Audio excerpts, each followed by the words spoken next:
শুরুতেই সংবাদ শিরোনাম।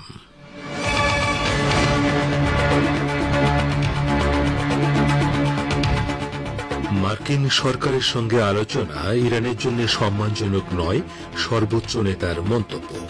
প্রেসিডেন্ট পেজেশকিয়ান বললেন, ইরান পারমাণবিক অস্ত্র চায় না। ইসরায়েলি গাজা দখল করে আমেরিকার হাতে তুলে দেবে, ট্রাম্পের দম্ভ প্রকাশ। ট্রাম্প তার পরিকল্পনা নিয়ে জাহান্নামে যাক, প্রতিক্রিয়া গাজাবাসীর।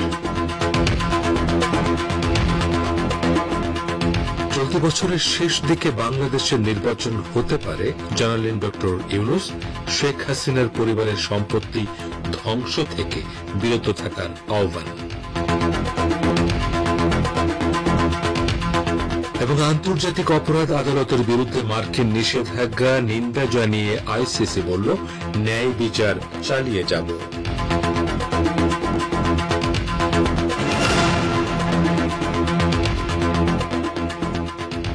আসসালামু আলাইকুম। এতক্ষণ গুরুত্বপূর্ণ সংবাদ শিরোনাম শুনলেন। এবারে বিস্তারিত বিশ্ব সংবাদে আপনাদের স্বাগত জানাচ্ছি। আমি গাজী আব্দুর রশিদ। ইসলামী ইরানের সর্বোচ্চ নেতা আয়াতুল্লাহিল উজমা খামেনেই বলেছেন, মার্কিন সরকারের সঙ্গে আলোচনা ইরানের সমস্যাগুলো সমাধানে কোনো ধরনের সহায়তা করবে না। এই আলোচনা করা ইরানের জন্য যৌক্তিক, প্রজ্ঞাপূর্ণ ও মর্যাদাপূর্ণ হবে না। 1979 সালের 7 ফেব্রুয়ারিতে ইমাম খোমেনির প্রতি বিপুল সংখ্যক বিমান সেনার আনুগত্য ঘোষণার বার্ষিকী উপলক্ষে আজ বিমান বাহিনীর এক সমাবেশে তিনি এসব কথা বলেন।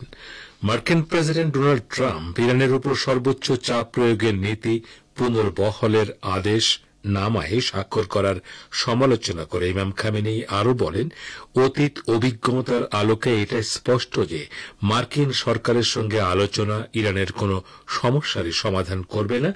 আলোচনা ইরানের সমস্যা সমাধান করতে পারে এমন ভান করাও তাদের উচিত নয়। এ সম্পর্কে একটি প্রতিবেদন শুনতে পাবেন সংবাদ ভাষ্যের অনুষ্ঠান দৃষ্টিপাতে। ইরানের প্রেসিডেন্ট মাসুদ পেজেশকিয়ান একথা পুনর্ব্যক্ত করেছেন যে তার দেশ পারমাণবিক অস্ত্র বা যুদ্ধ চায় না। ইরানের ব্যাপারে এর বিপরীত চিত্র তুলে ধরছে ইসরায়েল, যে কিনা আঞ্চলিক সবগুলো দেশের বিরুদ্ধে আগ্রাসন চালিয়েছে।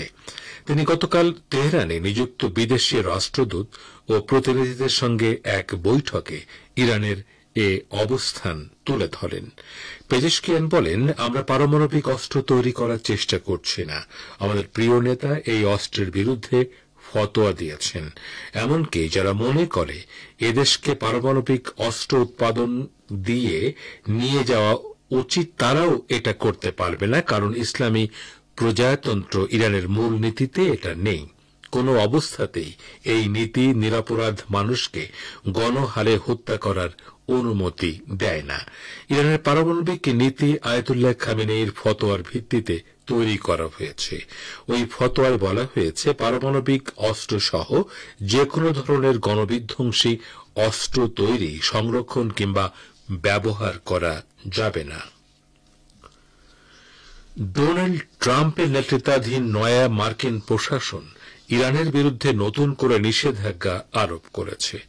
ট্রাম্প গত 20 জানুয়ারি হোয়াইট হাউসের ক্ষমতা গ্রহণ করে ইরানের উপর সর্বোচ্চ চাপ পুনর্বহাল করার ঘোষণা দেওয়ার পর এই প্রথম তেহরান বিরোধী নিষেধাজ্ঞা আরোপ করা হল। মার্কিন পররাষ্ট্র দপ্তরের মুখপাত্র ট্যামি ব্রুস এক বিবৃতিতে এ খবর জানিয়ে বলেন, হোয়াইট হাউস চীনে ইরানের তেল বিক্রির বিরুদ্ধে প্রথম দফা নিষেধাজ্ঞা আরোপ করেছে।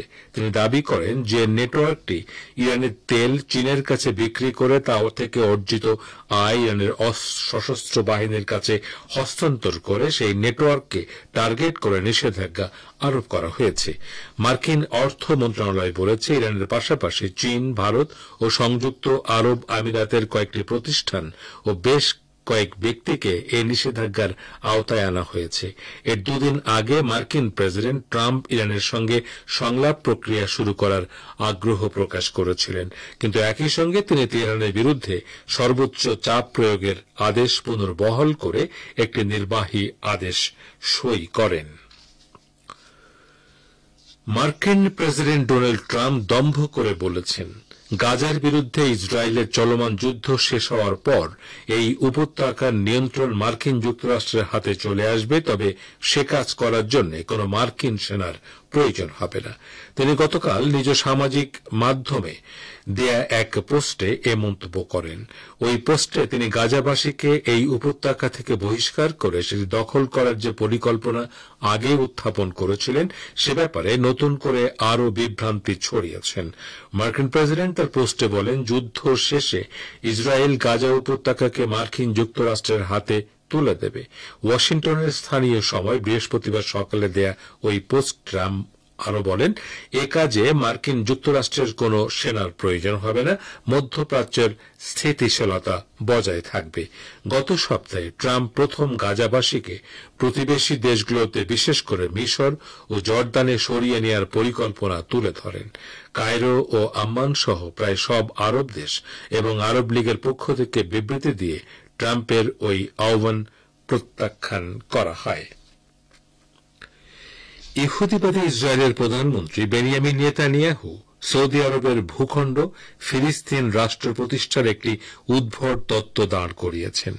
ইসরায়েলি চ্যানেল 14কে দেয়া সাক্ষাৎকারে নেতানিয়াহু বলেন, সৌদি কর্তৃপক্ষ সৌদি আরবে একটি ফিলিস্তিন রাষ্ট্র প্রতিষ্ঠা করতে পারে, সেখানে তাদের অনেক ভূমি আছে। ইসরায়েলের সঙ্গে সম্পর্ক স্বাভাবিক করার ক্ষেত্রে স্বাধীন ফিলিস্তিন রাষ্ট্র প্রতিষ্ঠার শর্ত দিয়েছে সৌদি সরকার। সৌদির অবস্থান প্রসঙ্গে জানতে চাওয়া হলে নেতানিয়াহু বলেন, ইসরায়েল রাষ্ট্রকে বিপন্ন করবে এমন কোন চুক্তি তিনি করবেন না, বিশেষ করে ফিলিস্তিন রাষ্ট্র তো নয়। এদিকে গাজাবাসী ফিলিস্তিনিদের স্বেচ্ছায় এই উপত্যকা ত্যাগে বাধ্য করার জন্য ইহুদিবাদী সেনাবাহিনীকে নির্দেশ দিয়েছেন দখলদার সরকারের যুদ্ধমন্ত্রী ইসরায়েল কাটজ। ইসরায়েলি যুদ্ধমন্ত্রী মার্কিন প্রেসিডেন্ট ট্রাম্পের পরিকল্পনাকে স্বাগত জানিয়ে বলেন, এই পরিকল্পনা বাস্তবায়িত হলে গাজাবাসীর একটি বিশাল অংশ সারা বিশ্বের বিভিন্ন দেশে পুনর্বাসিত হতে পারবে।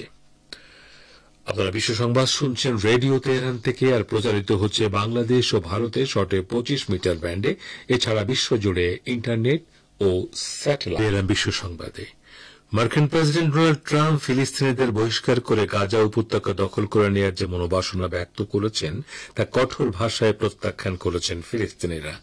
উত্তর গাজার জাবালিয়া শরণার্থী শিবিরের কাছে ইসরায়েলি বোমা হামলায় নিজ ঘরবাড়ি হারানোর 5 সন্তানের পিতা সামির আবু বাসেল বলেছেন, ট্রাম্প তার এই পরিকল্পনা ও বিশ্বাস নিয়ে জাহান্নামে যাক। আমরা গাজা ছেড়ে কোথাও যাব না, আমরা তার কোন সম্পদ নই যে সে আমাদের ব্যাপারে সিদ্ধান্ত নেবে। বার্তা সংস্থা রয়টার্সকে দেয়া সাক্ষাৎকারে তিনি বলেন, ট্রাম্প যদি সংঘাতের অবসান চান তাহলে তিনি ইসরায়েলিদের ধরে নিয়ে যুক্তরাষ্ট্রের কোন অঙ্গরাজ্যে থাকতে দিতে পারেন। তারাই হচ্ছে বহিরাগত, ফিলিস্তিনিরা নয়। আমরা এই ভূখণ্ডের মালিক। এদিকে হামাসের অন্যতম শীর্ষ কর্মকর্তা সামি আবু জুহরি ট্রাম্পের গাজা দখলের পরিকল্পনাকে হাস্যকর ও বাতিল ঘোষণা করে বলেছেন, এ ধরনের যে কোনো পরিকল্পনা বাস্তবায়ন করতে আসার অর্থ হবে গোটা অঞ্চলে আগুন জ্বালিয়ে দেয়া।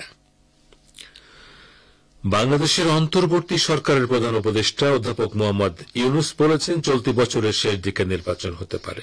জাপান সরকারের এনএইচকে সম্প্রচার মাধ্যমকে দেয়া এক বিশেষ সাক্ষাৎকারে একথা বলেন মোহাম্মদ ইউনুস। তিনি বলেন, যখন নির্বাচন হবে, যারা নির্বাচিত হয়ে সরকারে আসবে তারা কাজ করার জন্য খুব নিরাপদ ও দৃঢ় ভিত্তি পাবে। দেশের তরুণেরা ভবিষ্যতে প্রভাবশালী হয়ে উঠবেন বলে আশা প্রকাশ করেন মোহাম্মদ ইউনুস। এদিকে প্রধান উপদেষ্টার প্রেস উইং এর পাঠানো এক বিবৃতিতে অবিলম্বে বাংলাদেশের সার্বিক আইন শৃঙ্খলা পরিস্থিতির পুনরুদ্ধারে দেশের সব নাগরিককে নিজ নিজ জায়গা থেকে দায়িত্বশীল হওয়ার আহ্বান জানিয়েছেন ড মোহাম্মদ ইউনুস। শেখ হাসিনার পরিবারের সম্পত্তি ধ্বংস থেকে বিরত থাকা এবং ফ্যাসিবাদী আওয়ামী লীগের রাজনীতিবিদ হওয়ার কারণে কিংবা অন্য কোনো অজুহাতে বাংলাদেশের কোনো নাগরিকের উপর আক্রমণ না করার আহ্বান জানিয়েছেন তিনি। বাংলাদেশের হাইকোর্টের রায়ে সরকারি প্রাথমিক বিদ্যালয়ে সহকারী শিক্ষক পদে নিয়োগ বাতিল হওয়া প্রার্থীদের বিক্ষোভ সমাবেশে লাঠিচার্জ ও জলকামান ব্যবহার করেছে দেশটির পুলিশ। আজ বিকেল 3টার দিকে প্রধান উপদেষ্টার বাসভবন যমুনার সামনে এই ঘটনা ঘটে। এতে বেশ কয়েকজন আহত হয়েছেন। পুলিশকে ঘটনাস্থলে আহত এক নারীকে সিএনজি চালিত অটোরিকশায় করে হাসপাতালে নিয়ে যেতে দেখা গেছে। এর আগে সকালে জাতীয় প্রেস ক্লাবের সামনে জড়ো হয়ে সমাবেশ করেন নিয়োগ বাতিল হওয়া প্রার্থীরা। গতকাল সরকারি প্রাথমিক বিদ্যালয়ের সহকারী শিক্ষক পদে তৃতীয় ধাপে ঢাকা ও চট্টগ্রাম বিভাগে চূড়ান্ত ফলাফলে উত্তীর্ণ ৬,৫৩১ জনের নিয়োগ কার্যক্রম বাতিল করে রায় দিয়েছেন হাইকোর্ট। আন্তর্জাতিক অপরাধ আদালতের বিরুদ্ধে মার্কিন সরকারের নিষেধাজ্ঞার প্রতিক্রিয়ায় এই আদালত বলেছে যে তারা ন্যায় বিচার চালিয়ে যাবে। মার্কিন প্রেসিডেন্ট ডোনাল্ড ট্রাম্প আন্তর্জাতিক অপরাধ আদালতের বিরুদ্ধে নিষেধাজ্ঞা জারি সংক্রান্ত একটি নির্বাহী আদেশে সই করেছেন। ইহুদিবাদী ইসরায়েলের প্রধানমন্ত্রী বেনিয়ামিন নেতানিয়াহুর বিরুদ্ধে আইসিসির গ্রেপ্তারি পরোয়ানা জারিকে অবৈধ ঘোষণা করে তিনি এই পদক্ষেপ নেন। ট্রাম্প বলেন, আইসিসি অবৈধ, এটি যুক্তরাষ্ট্র ও আমাদের ঘনিষ্ঠ মিত্র ইসরায়েলকে লক্ষ্য করে ভিত্তিহীন পদক্ষেপ নিচ্ছে। এর প্রতিক্রিয়ায় আন্তর্জাতিক অপরাধ আদালতের বিবৃতিতে বলা হয়েছে, এই আদালত বিশ্বজুড়ে নিপীড়নের শিকার লাখ লাখ মানুষের পক্ষে ন্যায় বিচার বাস্তবায়নের জন্য দৃঢ়ভাবে দাঁড়িয়েছে এবং এর কর্মীদের পরিপূর্ণ সমর্থন দিয়ে যাবে। তো শ্রোতা বন্ধুরা, আমাদের নিউজ ডেস্কে এখনকার মতো এই ছিল সর্বশেষ খবর। এতক্ষণ আমাদের সাথে থাকার জন্য অনেক অনেক ধন্যবাদ।